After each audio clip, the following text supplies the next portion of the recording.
આજે આપણે બીલાનું શરબત બનાવીશું. આપણો બીલીપત્રનું એક ફળ છે આ, એટલે બીલાનું આજે આપણે શરબત બનાવીશું.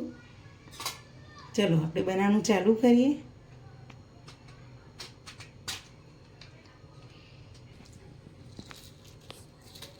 જો આ રીતના એનો આપણો જે ગર્ભ હોય કાઢી લઈએ અંદરથી.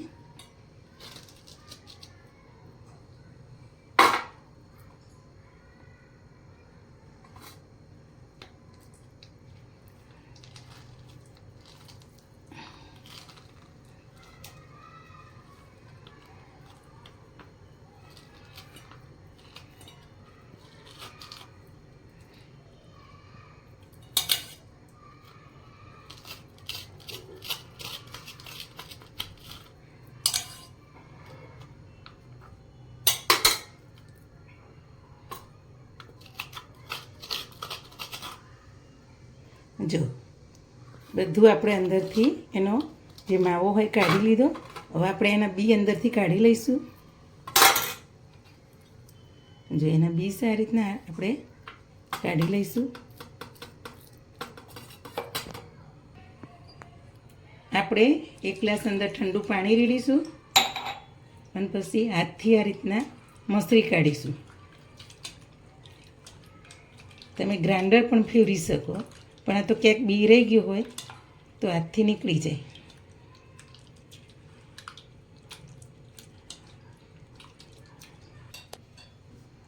હવે આપણે બી કાઢી અને ગ્રાઇન્ડર ફેરવી દીધું. તમે જુઓ, હવે આપણે ગળણીથી ગળી લઈશું.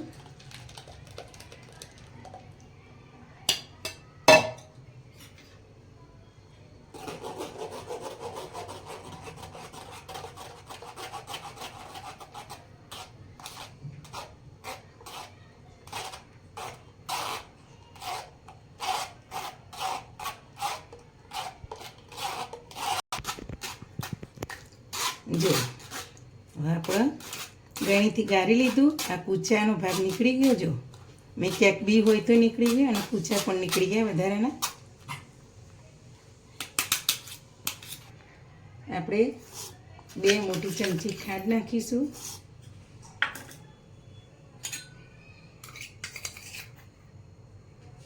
નાની 1 ચમચી આપણે સંચર નાખીશું.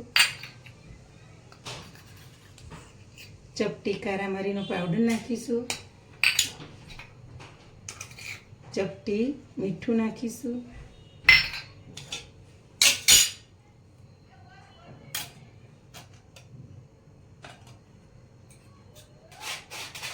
આપણે 1 લીંબુ નીચોવીશું આખું.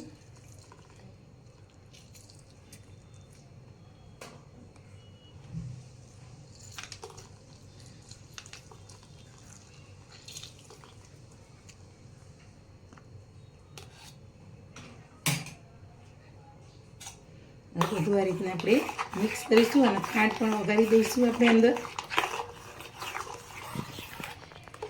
આપણું બીલાનું શરબત તૈયાર થઈ ગયું. જો તમારા પેટમાં એસિડિટી હોય ને, આ બીલાનું શરબત તમે પીવો ને તો એસિડિટી ઓછી થઈ જાય છે.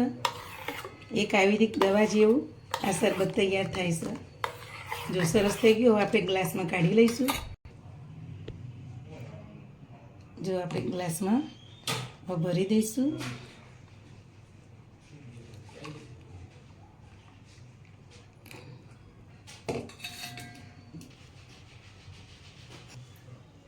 હવે ઉપરથી આપણે સંચર થોડું નાખીશું. આપણે બરફના ટુકડા નાખીશું. હવે આપણા બીલાનું શરબત તૈયાર થઈ ગયું.